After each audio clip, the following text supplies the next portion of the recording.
Hello, okay, so a little bit early ahead of my live with Pippa, but just wanting to make sure that everything's running as it should and it gives Pippa time to come on as well. So I'm just going to add Pippa in. So Pippa runs extra breastfeeding service. So I'm just going to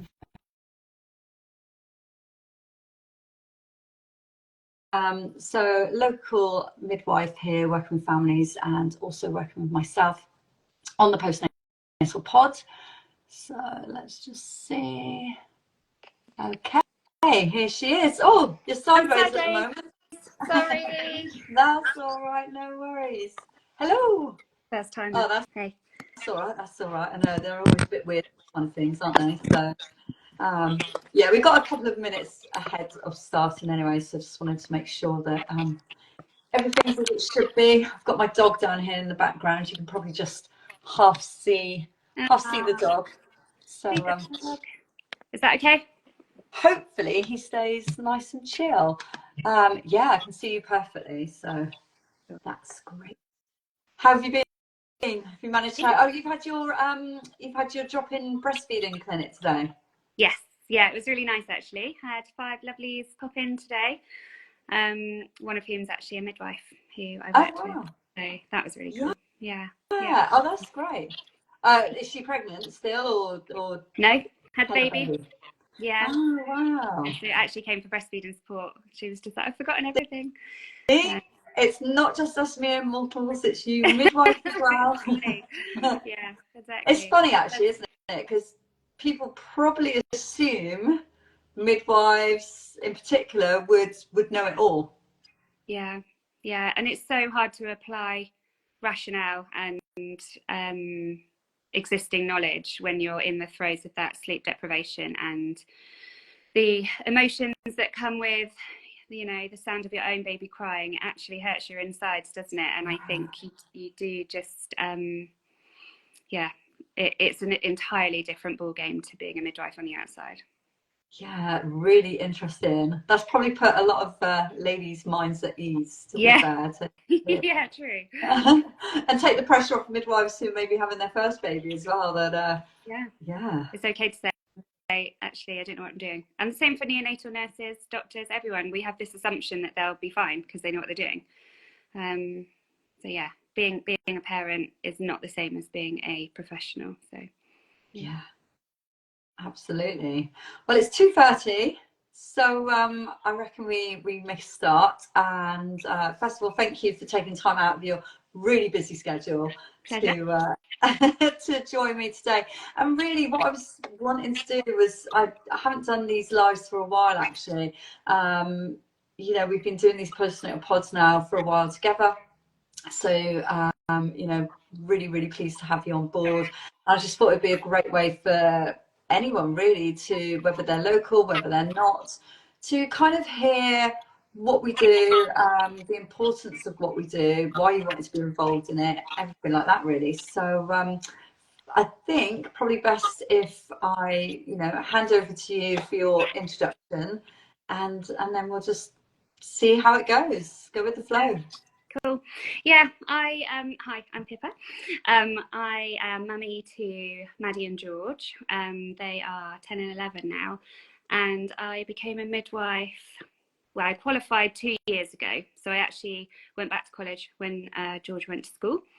It's the job I've always wanted to do, and I went into it all guns blazing, full of passion and love and excitement, and just a real deep desire to look after pregnant women, their families, during pregnancy, during birth, and in the postnatal period. And when Becca and I stumbled upon each other and I understood more about what she was doing with the postnatal pod, I thought 100% I want to get involved. I think, yeah, certainly the session that I'm involved with. So can I just dive in, Becca? Is that all right? Yeah, absolutely. Yeah. So session 1 is basically, if the women in the group are happy to, they can share their birth story. And it is so powerful it's a really nice small group. It's a safe space for everyone to talk about how their individual journey went. And I guess my role in being there is to facilitate that, but also if there's any parts of the journey that women are unclear about, or they don't understand, or there's medical language that's been used, anything like that, then I can hopefully help them to reach a better understanding. But also, in addition to that, what I realised very quickly is what I'm getting is real-time feedback. So I'm a local midwife. I work within our system here, and I work in community and on labour ward and the birth centre. And it is so valuable to have real-time feedback and be able to discuss that with colleagues and try and implement changes, however big or small, and be a voice and an advocate, because that's what being a midwife is, advocating for women. And it just gives me an even more powerful opportunity to do that. So it's been absolutely brilliant. Oh, it's amazing. No, I'm so pleased to have you on board. And you know, obviously there are procedures in place to have feedback from those service users, so from those mums, those families who have given birth. I don't know if you would agree with this, but I think especially in those early days, weeks, hours, months, when it's probably at its highest in terms of their birth experience, where maybe actually that feedback is that really kind of important time to capture, whether that's been a positive birth or a more challenging birth, which we'll come on to in a little bit. But realistically, are you really getting, or is the hospital getting that feedback from those service users outside of kind of something like this postnatal pod that we do you think?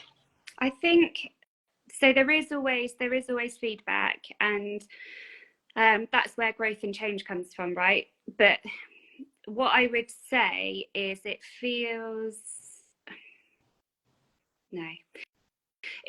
must be difficult for people to put into writing or document their experience. Sometimes partners chip in, which is great because they obviously see it from a completely different perspective. But what's different about the postnatal pod, I think, is that the women they just start off with what was happening, and it kind of develops into how they're feeling about it and actually how they feel about it now.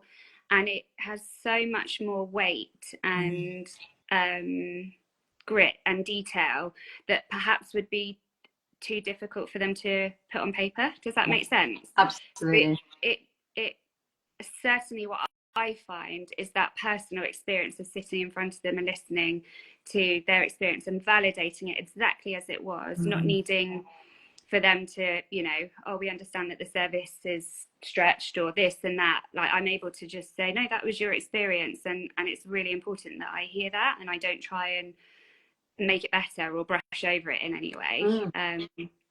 So it feels more raw, is what I'm trying to say. I think when it comes right from them and they're still feeling it on a daily basis, and that feeds into their relationships, into their feeding journeys, all of that kind of thing. Yeah, 100%. As you know, I've been running these somewhere else in the country. So for the last 10 years, the reason I started these groups was for my own needs as a first-time mum living away from all my family. It was tough, and I hadn't had the birth that I was planning. It was a C-section elective in the end because baby was breached, wrong way round. And you know, that had a whole host of issues for me personally afterwards, in terms of just struggles with the breastfeeding and just feeling very alone, quite down. And you know, I'd always wanted to be a mum, but it wasn't the experience I kind of envisioned. So anyway, starting these groups was really important for me, because what I realized as a first-time mum, so almost 12 years ago, he'll be 12 in 2 weeks, which is crazy, was having a group of mums together when they're going through it, you know, at that same kind of time, similar experiences, and was really fortunate to, back at that time when I first started these groups, have the consultant midwife of that local NHS trust again join me for these first sessions, sharing birth stories. And it comes like as a bit of a wave in a way, where I've had other people say, "Oh, you sure you want to start with that? You know, that's a big thing to start with. Put in a group of ladies who don't really know each other. They're coming to this group for the first time with their new baby, so probably feeling nervous, probably, you know, what is this all about?" So I absolutely stand by. It is exactly the perfect start. Like you've mentioned, they can share as little or as much as they want. It's very, very rare that we have somebody who doesn't want to share, but it's absolutely fine. So just if you can share, a little bit more about the session, really, so that anyone who's thinking about coming along to this, or maybe not local and thinking, this sounds amazing, you know, I'd like my local areas to do this. If you can share a little bit more about that first session. Yeah, so you're absolutely right. It is an interesting approach to do such a deep session for the first one, but there's absolutely no pressure that surrounds it. Essentially, everybody comes in all a little bit harassed because, like you say, it might be the first time they've gone out with their baby, they're trying to get somewhere on time, but you're always so sweet and thoughtful about that, in that, you know, you keep the chairs that are nearest the entrance free in case anybody comes in a little bit late, and so you're always thinking one step ahead of how their experience as a new mum coming out with their baby is going to be. And then even when we get going, it's all very relaxed. We're all just sat together. People don't have to share, you know, we kind of explain what the session's for. I explain who I am, talk a bit about my experiences, and then we open it up. And it is like the world's most effective icebreaker, really, isn't it? And I also find as a mum, anyway, wherever you go, you're instantly sharing birth stories, aren't you? Or breastfeeding stories, or, you know, so much more than you would share with anyone else. And I've certainly found, becoming a midwife, I have women in their 70s that want to tell me about their birth experience, or their breastfeeding journey, and I love it, because you instantly go to this level with someone where you are at ease with them and you see them just as a normal human like everybody else. And I think that's what happens for those mums. They suddenly realise, oh yeah, I'm in a room with other women who've gone through the same or a similar experience, and we're all feeling this. And the friendships and relationships then that are born out of that are just absolutely lush.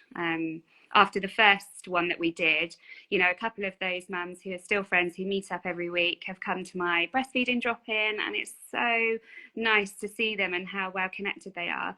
And I distinctly remember one of the mums saying, because she was on her own, she's solo parenting, and she said, oh, I like to do something every day. And she said, but I haven't got anything on Friday. And one of the other mums turned to her and said, well, I'm not doing anything on Friday. And that was it. They were off doing something together. And that loneliness then is gone. And I just think that is so special. Yeah, absolutely. Yeah, it is really special, actually. And, you know, having done this for such a long time now, to still have these groups from years and years and years ago, it's amazing. Like I said, it's a big subject, a huge subject that in society, it's an interesting one, isn't it? Because there's even programs about birth, like One Born Every Minute, the drama. I think from my hypnobirthing work that I've done, kind of having a better understanding of that subconscious mind, that we don't even know how much those voices, those other birth stories, the impact, something like a full-on birth on EastEnders, something like that, how much that actually sits in our subconscious, dormant for so long, until we're pregnant and we've got that reality of, oh, hang on a minute, shit, this baby's got to come out one way or another. Yeah, exactly that. Yeah. You know, and we tend to hear, certainly when we're pregnant, like you said, everyone wants to share their birth story, which perhaps can be a detriment if it's been a more challenging birth, because maybe that's that one thing that sits with that person. So just again, if you can just kind of share why when they're sharing these birth stories, whether that is a challenging birth or a birth that didn't go their way. We'll come on to the positive ones in a minute. But, you know, yeah, your thoughts in that. Yeah, it's really interesting. It's almost like, and I know we've discussed this before, that you need to basically give permission to the women who have had a positive birth to share, because they almost feel like it's something they need to be sorry for, or are definitely less forthcoming with. And I think most people want to talk about their birth experience, especially if they found it hard. I think because it's a trauma response, it's that needing to make people aware of what it can be. But I also think that, now this might be an unpopular opinion, but I think there's a lot of voices out there promising that you can have the type of birth that you want, and the choice is yours.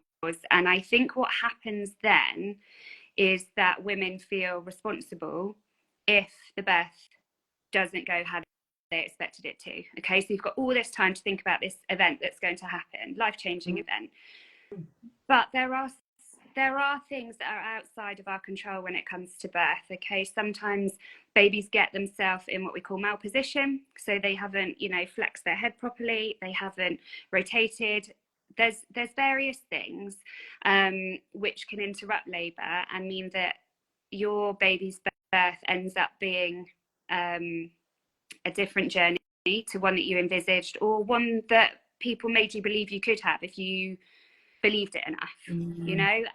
And then I think the trauma is born out of the disappointment of not being prepared for it to possibly go a different way. We get really fixed on it being a certain way, straightforward vaginal delivery, and that's how it's going to be. And when it isn't, I think women end up blaming themselves or the system. And I don't think it's that simple. I think sometimes it's just some babies don't cope very well with labour, and cesareans are recommended for baby safety. Sometimes it's a positional thing. Sometimes we're not quite sure why baby's not coping very well with labour, and there are some things that even the obstetricians can't be absolutely certain about whilst baby's in utero, so they're safer out, you know. So I do think expectation versus reality is a difficult one.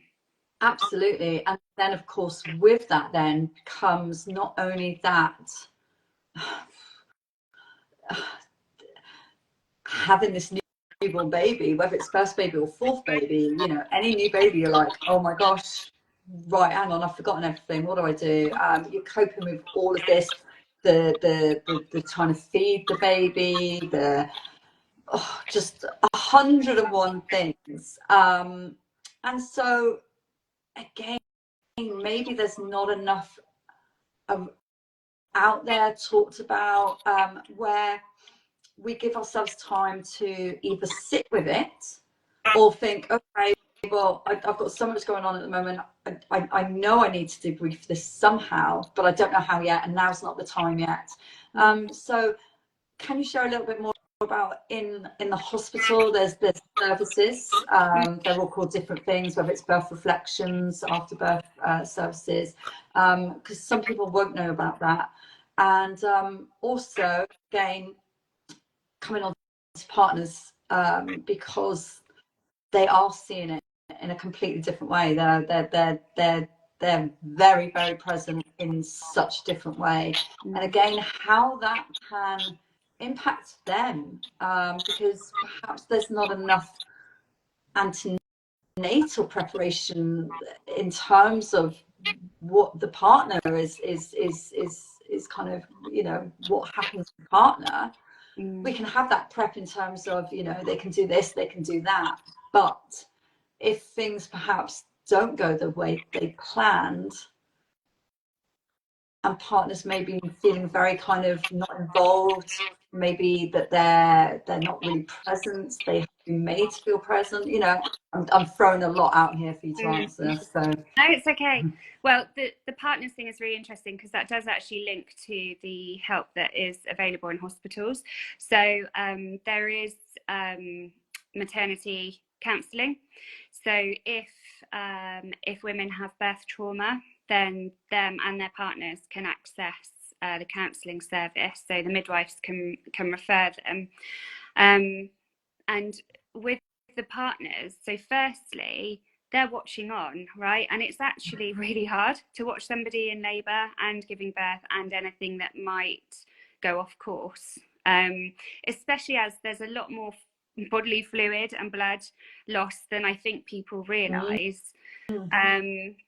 And, you know, so your body increases its blood volume by about 500 millilitres during pregnancy, and we allow for up to 500 millilitres of blood loss afterwards. If you've ever seen 500 mils of blood sloshed on the floor, it looks like an absolute murder scene. Okay, so for partners, they're often looking and checking with us, like, is this normal, is this normal? And you can see in their eyes, sure, the whole thing is like, you know, and especially then if you end up going off to theatre, or if you know, if the baby's heart rate drops and an instrumental is recommended because birth is so imminent, but actually we need it to be now. So often I think what happens is partners are left completely shell-shocked, but also not feeling like they can say so, because they've just watched their partner go through that, right? Yeah. So they think there's no room, no space for them to have any feelings about what's happened, because physically they've not had to go through it. And so a big part of my job postnatally is also, you know, when we're doing those visits, and how are you? How was this for you? And, you know, we do all of the checking for mum and for baby, and the partners need it too. Yeah. So it's really important that they're invited and they're involved in any kind of debrief or birth trauma counselling. But it's also really good to signpost them to the men's groups, so that they've got a safe space to talk as well. Yeah. Because I still think, you know, pregnancy, birth and parenthood aside, men's mental health, we're still so behind, aren't we? I mean, by about 100 years. And again, they just need constant permission to find a place of belonging where they can share their emotions as well. They need like a men's postnatal pod, don't they, really? Yeah. There's some brilliant services out there. I mean, locally in Exeter, of course, the baby room. If anyone doesn't know the baby room, I mean, please check it out. I'll tag it somewhere on here because it's just incredible. They've got a dad's group there on Saturdays in the mornings, but also, you know, there's a whole host of accounts and local offerings with some amazing work that men are doing, men supporting men, which is amazing. So with going back to those signposting of services, so for example, I did one myself where with my second birth, there was a lot for me to unpick. Having had the cesarean first time, second birth, I was really, really hopeful and aiming for a vaginal birth, so VBAC, vaginal birth after cesarean, as you well know. And you know, again, we needed some medical intervention, baby measuring small, all the rest of it, so it had to be induced. So there was a lot for me to unpick. Now, I knew that service was out there and available, and I was ready to access that fairly soon after my birth. But you don't have to, there's no time pressure or limit on it, is there? No. So there's two different things. There's like a debrief. So you can have that with some of the like senior maternity staff where they go through your notes. And some of the feedback around that has been that it's just been like someone telling you your story. Yeah. So I actually think the counselling is probably a better option if you are needing to unpick things. If you just want to understand what happened factually, then, you know, absolutely fine. Do the debrief, and that is a good thing to do, just to understand medically why everything happened. But if it's actually, if weaved into that is you recognizing that you have some difficult feelings around it, it's really important, and really important for couples to do together, because it can very quickly end up being that you're on different journeys. So physically, everything happens to one person, but mentally and emotionally, that launch into parenthood is happening to both of you. And so that goes from the, you know, confirming that you're pregnant through the pregnancy. Although partners are watching on, everything's still changing. They're still preparing for life to be different. Then you've got the trauma of the birth, and then, you know, if they choose that they'd like to breastfeed and that's how they want to feed their baby, again, that's a really difficult journey. And so the partner's watching on again, but desperately wanting to rescue their partner, and that causes friction because they want support and they want to be encouraged to keep going. But sometimes the partners are watching on going, why are you doing this to yourself? There's this other option that we could use. So I think if at any point in your postnatal journey you identify that that's something that you and your partner would benefit from, then you can always go through your GP or go back to the midwives and say, although we've been discharged, we'd really like to access the counselling service. Right, brilliant. Yeah, that's great, because maybe a lot of people, you know, it's not clear of that service, so not sure about that. Let's come on to, because another one that isn't often talked about, or again maybe looked at a different way. So in our last couple of groups, we've had a few mums that have had very fast births, which sounds like the dream, you know, and you can literally see people like, oh, what, you literally, no way, that's unbelievable.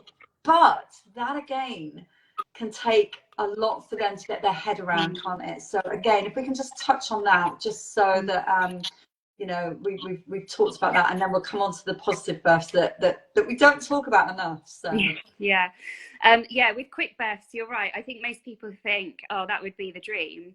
However, the intense sensation of birth requires a bit of build up, and I think you need a steady build up to that. I think the women that have had those really quick deliveries, especially first time, if you're not expecting to have a fast delivery, because everyone tells you with your first one you'll be in labour for days, you know, it's not all like the textbooks say. There's always going to be someone that's outside of that, and when it happens in such a speedy way, it can feel like a loss of control to your body and very, very scary.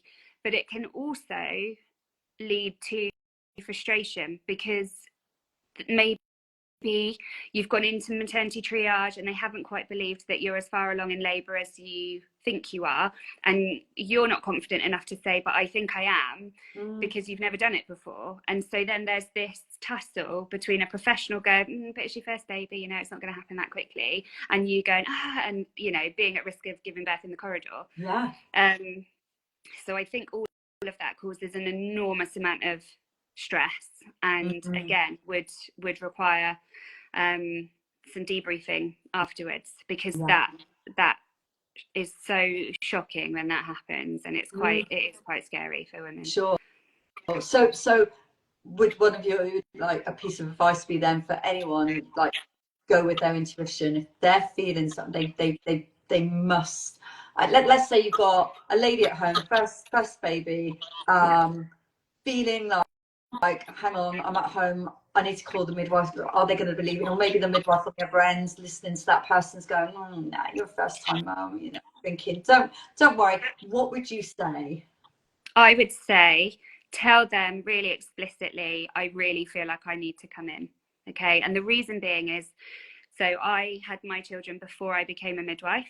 So it's handy that I had a bit of experience on the other side of this. So when I went into labour with my first, I was 37 weeks. So to start with, they didn't believe me, because I was 37 weeks, you know, from the dot. I should at least be 41 weeks before going into labour for the first time. And I phoned them and they said, oh, you sound fine, you know, because I held myself together. That's how I manage pain, I actually go inside myself. So for someone who's really chatty and out there, if I'm in pain, I'll go inside myself. And so I was managing okay, and because I didn't know what to expect, I didn't know how much longer this was going to go on for. So I thought, well, I'm not going to lose my mind now. Anyway, phoned them back again and said, look, you know, I really think that maybe I should get checked. And they said, oh, you know, I've spoken to you on the phone, you sound fine, have some paracetamol. About 10 minutes after I got off that phone call, I just said to my husband, we need to go now. And he said, yeah, but she said, and I was like, no, I need to go now. And I just knew, like, it was imminent. And we walked into the hospital and they asked me what my name was, and I started mooing like a cow. So I was already at the pushing stage, but I didn't know that. So, you know, I always say to women in our birth conversations, antenatally, you know, if you're at the stage where you're labouring, you're at home, you've had your paracetamol, you've had a bath, you've wandered around, you've done all the things that you feel like you can do, and actually now you just feel like you need more input, whether or not that's being nearer to a midwife, whether or not that means coming in and having your cervix checked, that's also fine. I just think you don't, I know it's really difficult for women to have the confidence to say, no, this is what I need, because we all go to medical professionals, don't we, to get told something. But I think in birth and knowing our own bodies, I think sometimes, or all the time, sorry, we should have the confidence to go, I'm just not sure, and I'd really like someone to check or some reassurance. Worst case scenario, they might send you home again, or they might offer you some further pain relief and ask if you want a bed on the antenatal ward, and then you can wander around the hospital if that makes you feel more comfortable than wandering around at home. That's okay too. You know, we don't want anybody to be giving birth in the car unless that's what they've planned to do, or at the side of the road. You know, if that's not on your birth plan, then we want to avoid that too. Yeah, amazing, great advice, brilliant. Let's come on then to the positive birth stories, because we've talked about this several times. It comes up in the group. I'm going to hand it over to you, because you know what I'm going to say. Yeah, it's funny, isn't it? Because I think we hear a lot of traumatic birth stories, and birth is quite a traumatic experience, whether it's gone straightforward and as you expected, or whether it's taken lots of twists and turns. It's a very intense experience that happens to your body, not like anything else you'll experience. And I think because of the emotion linked to birth and motherhood and feeding and all those things, we're almost afraid to say when it's gone well, in case we upset somebody, in case it triggers them, in case they wanted that to be their birth. But what we're doing by not sharing the positive stories is we're robbing other women of the opportunity to have that confidence that it can happen, and that can be how your body responds to labour and birth. And I certainly felt this. I had two quite straightforward pregnancies and deliveries, vaginal deliveries both times, without much complication. My second, he'd had a poo. I wanted a home birth because everything had gone so well the first time. Planned a home birth for the second one, but there was meconium in my waters. They asked me to go in. I said, oh, okay. You know, I wasn't really fussed either way. I just thought because it had been really nice and straightforward. Sure. If I could, then it'd be lovely to just get back into my own bed. But anyway, I went in, had the monitoring, but I don't really remember much about that. I just remember, you know, delivering and staying at the hospital for one night and then coming home. But I always felt really apologetic for that when I was at groups or I met new mums, or because some people are holding so much trauma. And actually, when I reflect on it, I think maybe it would have been quite helpful for them to know that it's not always like they've experienced it, and that, you know, it would be okay for me to share my story. And 10 years on, I feel that way now. I feel able to share my birth story without apologizing for it. But also it doesn't make good TV and film, does it? Exactly. So yeah, it's almost like the expectation is that you're going to go into labour and it's going to be all guns blazing, and you know you're just about going to make it to the hospital on time or not, and it's all very dramatic. So I think we're almost expecting that rather than the nice sort of slow latent phase, so the really early stage of labour, first stage of labour, which can go on for a few days. You can be having cramps on and off for a few days, and because people are waiting for it, they're almost like, is this it? Shall I go now? Yeah. And then by the time they go to bed, those contractions have disappeared. They go to sleep and wake up like, oh, I didn't have a baby, you know? Yeah. So we need to talk more about the positive, straightforward experiences and stop scaring women, you know? Yeah, I think we do a lot of scaring.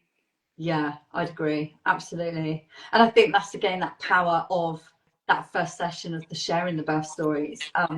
You know, I think it's fair to say that most mums, despite kind of, you know, knowing what they're signing up for as such, you know, having all the information from me of what to expect, it's still that anticipation going into that first session, sitting in a room with others who, like, you know, like I said, maybe one or two of them have come together. It's great when we do get groups that come together that know each other, but many of them won't. And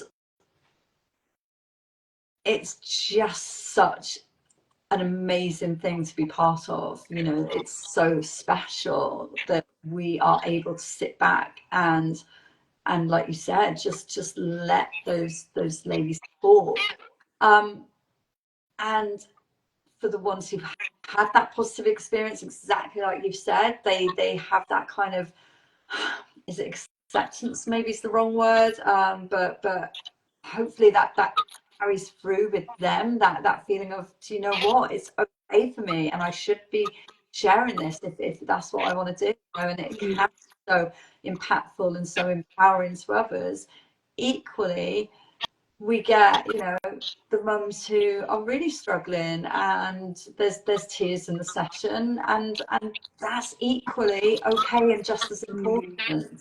And having you there, I think it's really important for me putting these groups together. That the big thing when I first started was that this was, I needed specialists like yourself who are the experts within your field, because not that you're giving them answers. I mean, sometimes you may talk through certain things. So, and in sessions, we maybe had somebody say something that a medical term perhaps that others aren't going to be sure of. So, you know, great that you can explain that. But just, it gives it weight. It gives it authenticity. And it's, like you said right at the start, you know, it is a safe space. And it's just, it's such a good way for them to just straight away kind of think, it's not just me. Yeah, it's that validating that experience, isn't it? You know, as a midwife, if I can say, okay, I've seen like 100 births, and what you're saying to me isn't wildly outside of the norm, I can see why that was offered or why that happened. The reason is these are our protocols, you know. And the other thing that you and I discuss an awful lot as well is the constraints. Okay, so it's no surprise to anyone that the NHS is underfunded, understaffed, all those sorts of things. But I am so proud to work for the NHS, and I am also so just always so grateful that women can give birth safely in this country, that we have so much access to antibiotics to prevent, you know, sepsis and things like that. In other countries, it's a mess, you know, or you have to pay loads. And so, you know, that's always my starting point, is that we're very fortunate to have the NHS. What makes it very difficult, and I think what makes it hard for women, especially when they are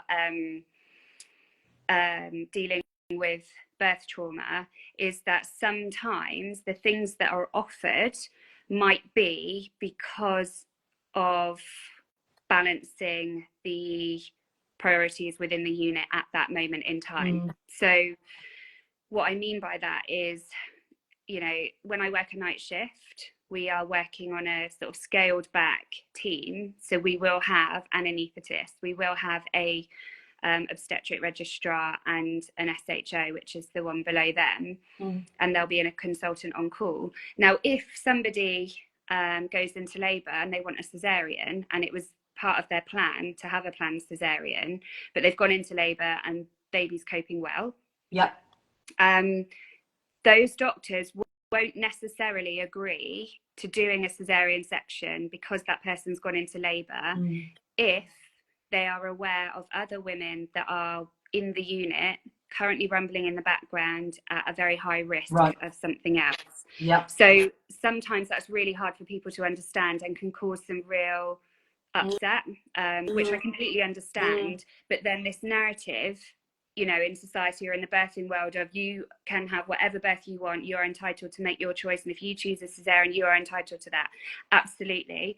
But there are also other things that we have to consider, and every single one of us that works within the NHS will feel that frustration at times, that we can't always deliver on what people want.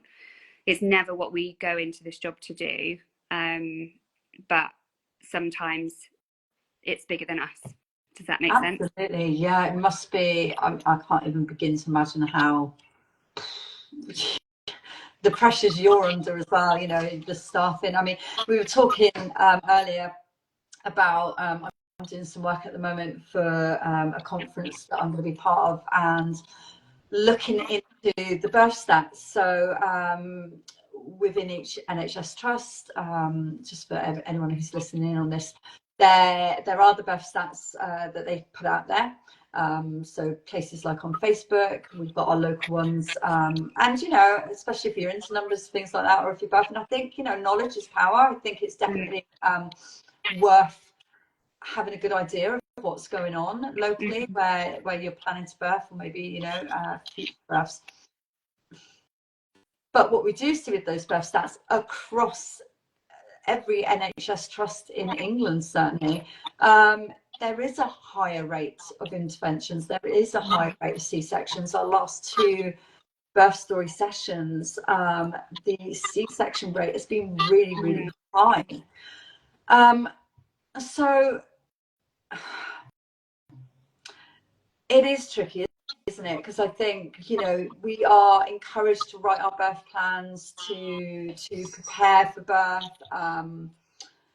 We wouldn't go and do a marathon without preparing mentally and physically. Yet, you know, I think as well, perhaps we're doing ourselves a disjustice if we're not thinking about it, like putting the work in ourselves. But it's tricky, isn't it? Because we hear things in the news, there's the documentaries on the TV showing the kind of crisis point for midwives and services, and you know, obviously we unpick this a little bit in the session, but I know I've got some pregnant ladies listening in on this here and now. You know, it's not to scare them, it's that realistic picture.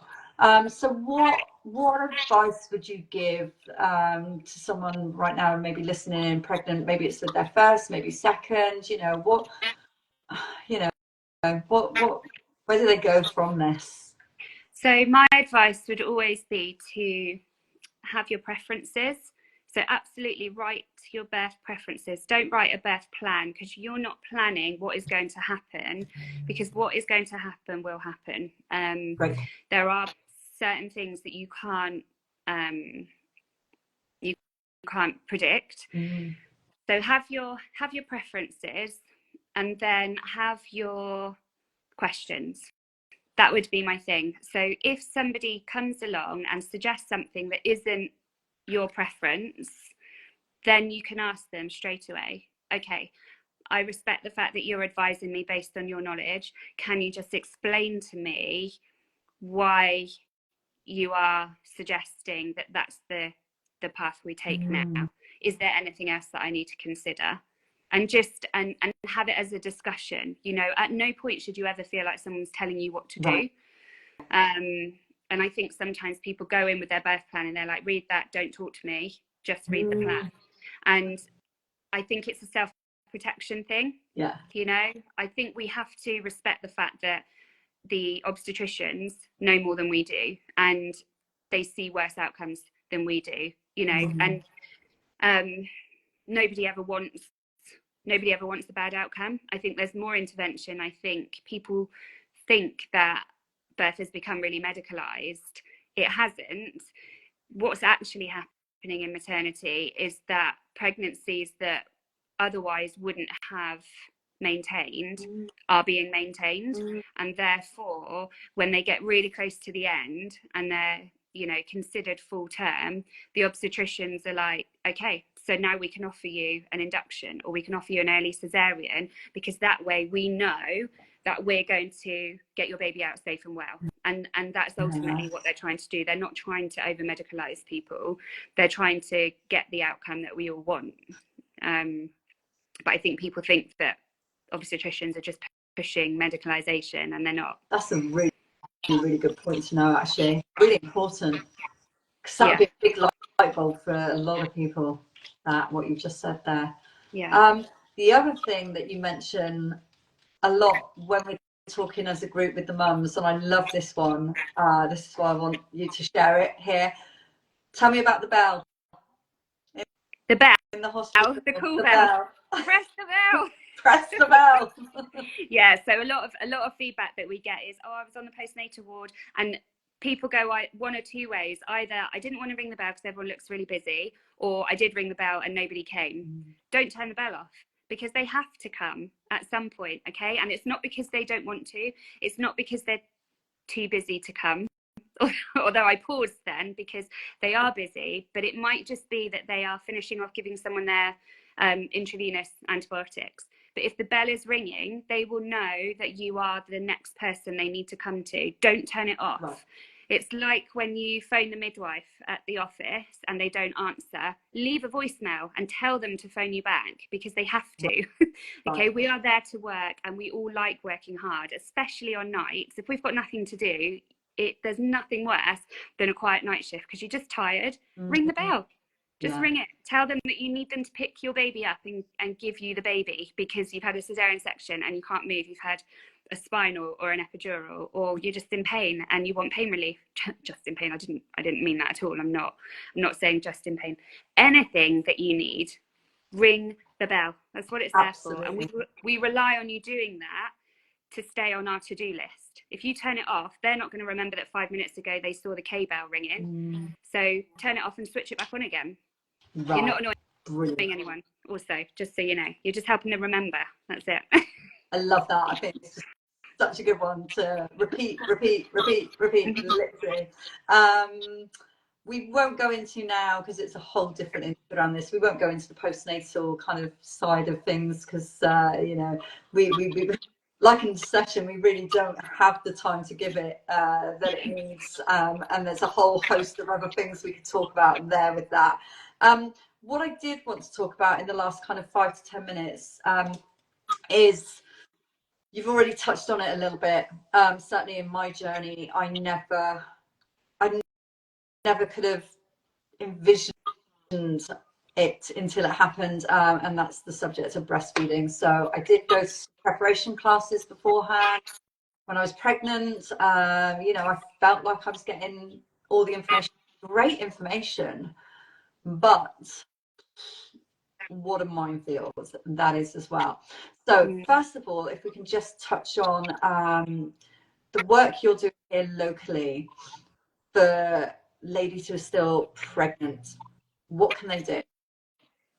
So my really big thing is harvesting colostrum antenatally. Okay, this is something that I didn't discover until I'd done my training, and I wish I'd known about it before I had my baby. So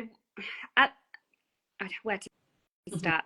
Shall I start with what I'm doing? Yeah. So extra breastfeeding service is something that I'm doing privately in addition to my NHS role. So I'm not merging the two. I will get in trouble for that. But it is something that I've created because I see that there's a need, and I don't want to be restricted by the NHS constraints. Okay, so Tuesdays I do a breastfeeding drop-in. It's a support drop-in. You can come antenatally if you're in your if you're in your last trimester, you're on maternity leave, you've got the nursery ready, you've got everything you need for baby, and you think, right, what else can I do? Come and see me and talk about harvesting colostrum, okay? I can show you what to do. I won't do it to you. I'll just give you a demo with one of my crochet breasts, and give you some colostrum syringes to collect it and tell you how to store it, okay? So antenatally, you can come. You can also come if you've had your baby and you want me to check your latch, you want to talk through things, or you've just had a really shitty night with your baby and you feel rubbish and you just want to come and sit and have a coffee and cry and let me cuddle your baby. That would also be lush. I've cuddled some lovely babies today. So that's Tuesdays 11 till 1 in St Thomas at the Birdhouse. Also antenatally, I am running some preparation classes. Now, the reason I want to do this, because we do this within the NHS. I know that they do sessions, breastfeeding sessions in NCT and ParentWise and all the other lovely antenatal education that's out there. I'm really specific and fussy about you coming with your partner or your nearest postnatal support person, okay? I don't think that breastfeeding should be all on the mum.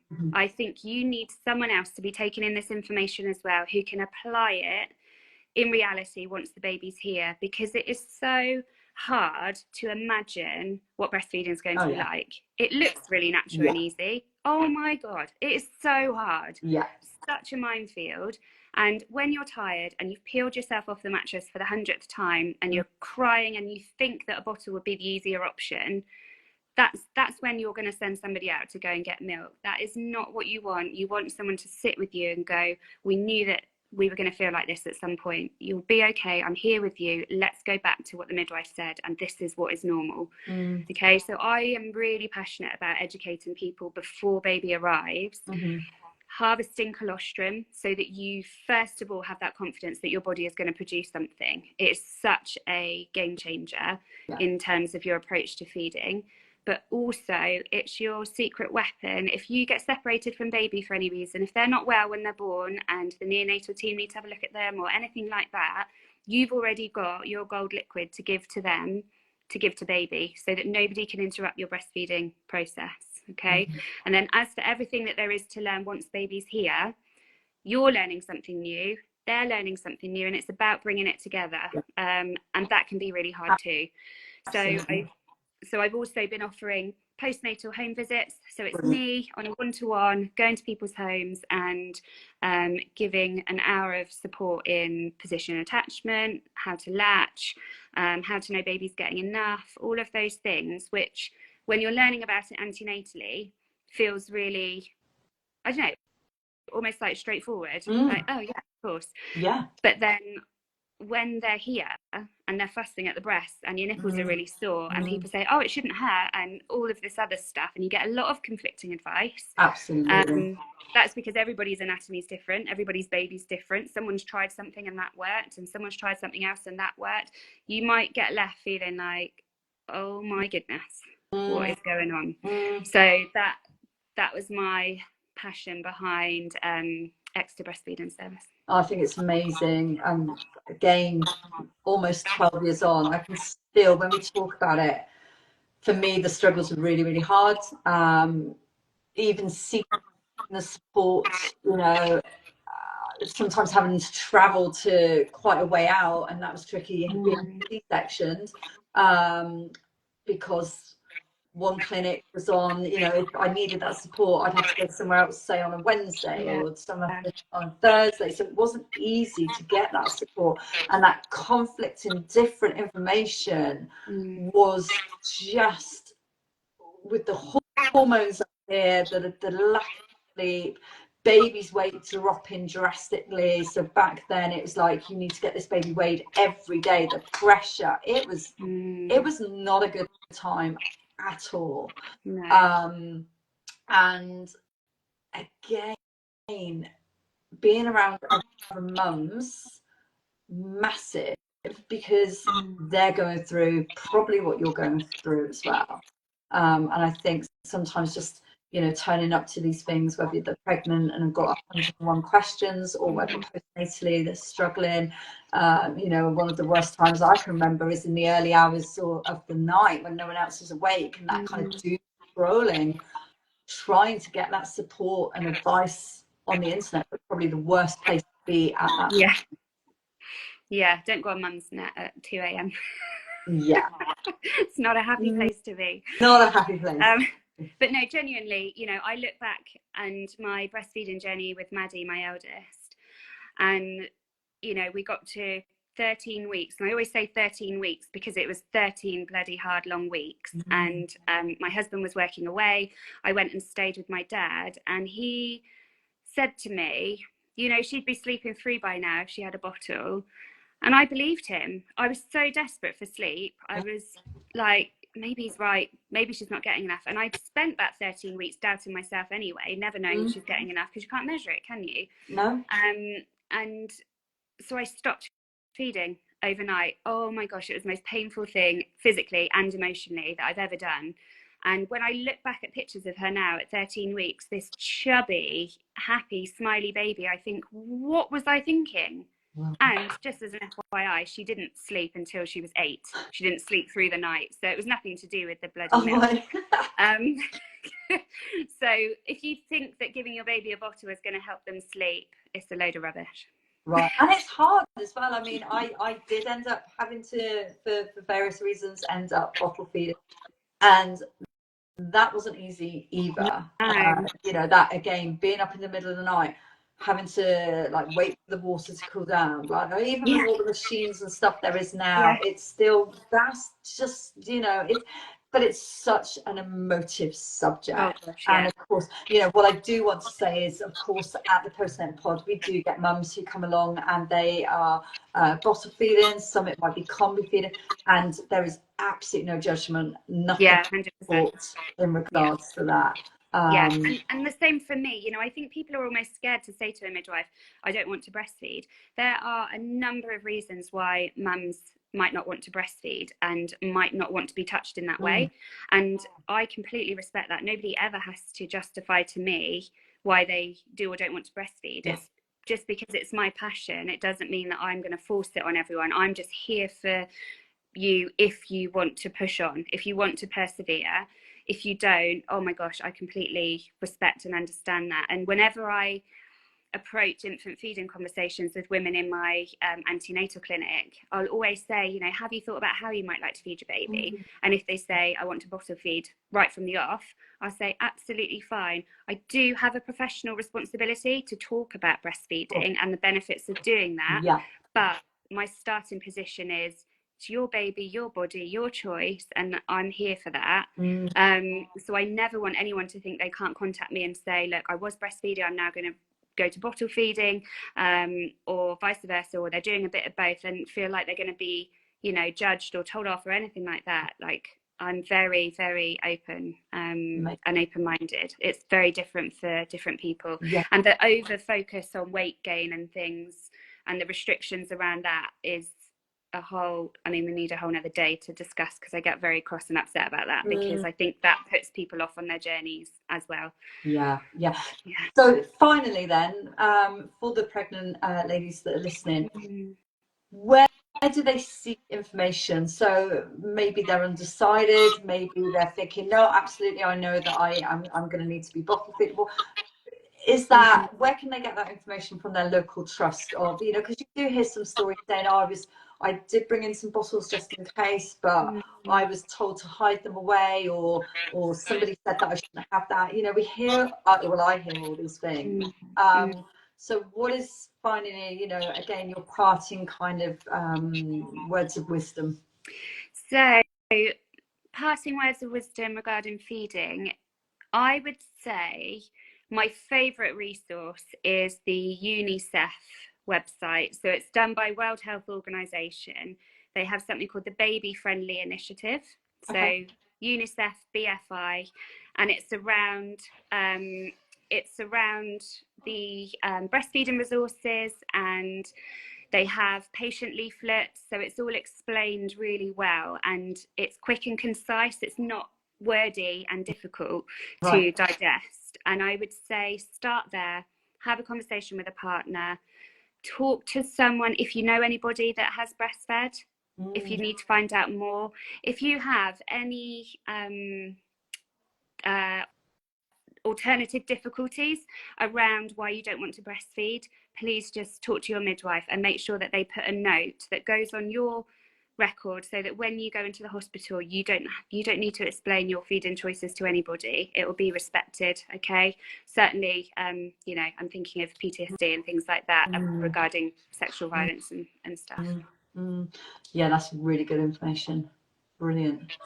So our local mums, they can find you at the Birdhouse Cafe on Tuesdays, so they can follow you here on your Instagram, Facebook, and you know, get in touch with you directly, anything that they want to kind of, you know, ask. Or yeah, definitely. Yeah, sometimes I just have mums DM me, and if I'm around and about and I can pick it up and quickly message you some information back, then I will. If you want a home visit, you can book that through a DM or through a Facebook message. I'm still building a website at the moment, so that isn't up and running, but Instagram's probably the best way. 100%. Oh, amazing. Thank you. It's been really, really lovely to kind of, you know, talk more about this, and hopefully, well, I'm sure that it's been really helpful. So I'm just hoping that it's recorded and I can. I can't see any buttons at the moment. I'm sitting here thinking, oh God, what? We can talk this sort of stuff all day long, Becca. So same time tomorrow. I know, exactly.